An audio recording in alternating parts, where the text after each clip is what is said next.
Hey, what's up guys, and welcome to another video. Have you ever been in front of a girl and just completely forgot what you were going to say? You just get all nervous, you get this tension, and you don't know what to say next. In this video, I'm going to go through 4 techniques so that never happens again. You're going to be in flow, and you'll never be in a spot where you run out of something to say. So let's start with actually looking at the core problem. Because I'm going to let you in on a little secret here.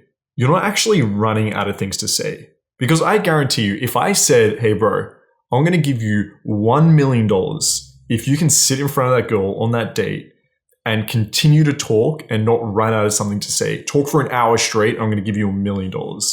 Man, I guarantee you, you're going to be talking about that time your parents walked in on you. You're going to be talking about the time you jerked off in your pants. You're going to say whatever you can. You're not going to run out of things to say. I guarantee you that. And you're going to have $1 million, no problem whatsoever. So it's not actually a problem of running out of something to say. The problem is the filter that we put on ourselves. Because what happens, we're going to go in front of us, we're in set, we're on a date, and we think, oh, maybe I should ask her what she does for work. And then that other part of yourself is like, bro, don't ask her that question. It's so obvious, it's like interview mode. It's not a good question. You're like, fuck, that's right. Okay, maybe I should ask her what the craziest thing she's ever done. Then the other part of you is like, hey bro, that's a bit of an intense question just yet. You just met her, like we gotta build up to that. Then you say, okay, well fuck, maybe I should ask for a number. And the other part of your head, bro, you just met her, like what are you doing with it? And what's actually happening is you just stood in front of the girl for like 5-10 seconds, not saying a fucking word. And then you get to the end of that 10 seconds and you're like, oh, I'm just gonna bail, right? Hey, I gotta go. Or she's does the same thing. She basically bails on you and you fuck up the set. And then you tell yourself, oh, I ran out of things to say. But that's not actually what happened. You just had the filter. So we need to take a step back and review how big our filter is and what size we should actually have it. Now, right now, it's probably at a point if you keep running out of things to say where you've got a lot of pressure on yourself, where you're only letting through the best possible things.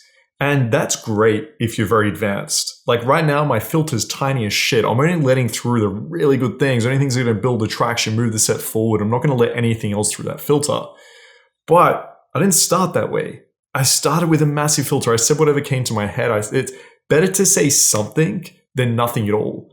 Because now you actually have a chance. You could say something, and then in the time it took you to say, you can maybe reframe what you're going to say after.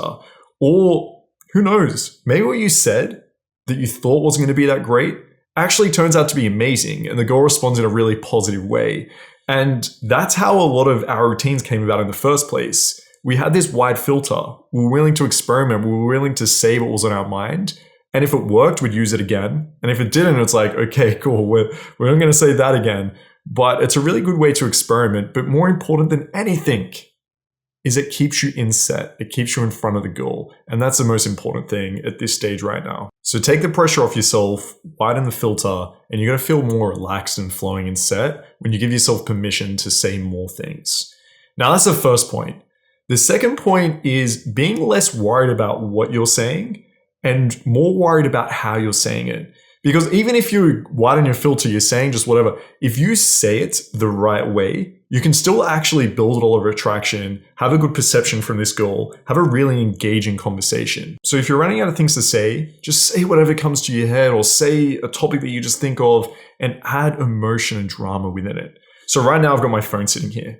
I might, if I run out of something to say, just say to the girl, hey, you don't have an iPhone, do you? She's like, yeah, I do. And I'm like, oh my God, that's fucked up, Crystal. She's like, what? And I'm like, yo, one of these iPhone girls, like, I knew it. I knew I shouldn't have spoken to you. This fucked up. She's going to be like, what? What's wrong with an iPhone? I'm like, look, I probably shouldn't say. I don't know if I should leave right now. She's like, what? I'm like, I'm just fucking with you, right? It's not the best content, right? It's not the best thing to say in an interaction, but at least it's going to make it engaging and exciting. Now, the third strategy is coming up with prepared conversations. Because let's face it, most of the conversations you have with girls on the street, in clubs, on dates, are going to be pretty similar. You're going to repeat the same conversational threads all the time, right? Think about your last 5 girls you spoke to and try to think if they asked any of the same questions. And I guarantee they did. Where are you from? What do you do? What are you up to right now? These are common questions you're going to get all the time. So why not have something prepared? You shouldn't be running out of something to say if the girl asks, hey, what do you do for work? Right? It's a pretty easy question to answer that you can do in an optimal way. And vice versa. You should have prepared questions you should ask a girl, right? Where are you from? What do you do? How old are you? All these questions you can ask. And I know what you're thinking. You don't want to get into this very boring, platonic interview mode where you're just asking her a question. But the key is the tonality. You need to add curiosity to it or judgment. And now it's exciting. So instead of saying, oh, so where are you from? I'm going to say, yo, I'm really curious about something. She's like, what? I'm like, where are you from? You look so similar to my ex-girlfriend, right? Now there's a reason behind the question. It's more engaging. Like, hang on a second. What do you do for work? Right? Again, she's going to be wondering, why are you asking this? It's not so obvious now. It's not that you're making conversation. She feels some level of judgment or curiosity. And now it's exciting. You can ask whatever question you want with that tonality. And you watch how well the girl responds to that. She has to answer. She has to get engaged.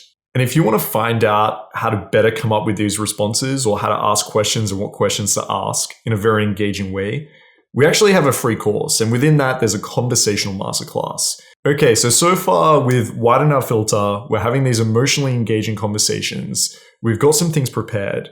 But I know what you're thinking. What happens when you're an hour in?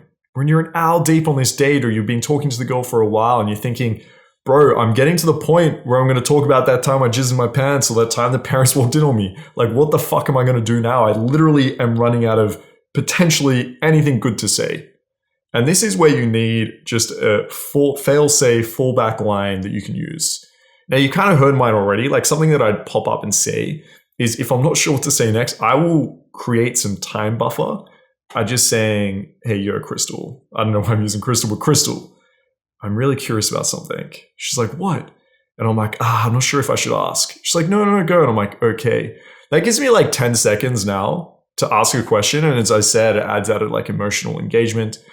But you could literally just call it out and be like, yo, I have no idea what I was about to say.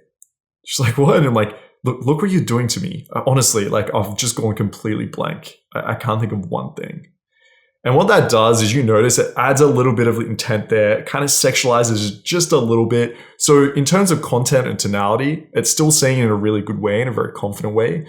But often the worst thing you can do is get all nervous and anxious. If you just call it out, like, yo, I have no idea what I'm about to ask you. I've completely run out of things to say. It's fucked up. Look what you're doing to me. That, again, it's not the best, but it's a fail-safe, it's a fallback, and it's going to give you the confidence to go into these conversations now with these tools to know that you're not going to be put in a place where you've got nowhere to turn, right? You have these tools, you have these things, and at the end of the day, if you can't think of anything, just fucking call it out. She's going to giggle, she's probably going to ask you a question, and what I tend to find is when that actually happens, the girls actually feel like they've run out of something to say, or they feel a little bit nervous or a bit tense while you're sitting back, relaxed, calm, and confident. All right, so there it is, guys. As a bonus tip, I will say, give yourself permission to fuck up a little bit. Give yourself permission to fail, learn from it, move forward. Because even though right now you might only have like 5 conversational topics in your head that you're prepared, in no time at all, you're going to have 100 things, 100 conversational topics that you're used to using and going down, and you're going to know what to say next. But for now, it can be a little bit challenging, and that's okay. So if you want to check out our free course, hit the link below. It's amazing content. And for the time being, we have a 2-week free trial on our Mastermind. So also hit the link down below. You can check that out for yourself. Otherwise, if you like this content, hit like, hit subscribe, and we'll bring out more videos in the future. All right, peace, guys. Take care.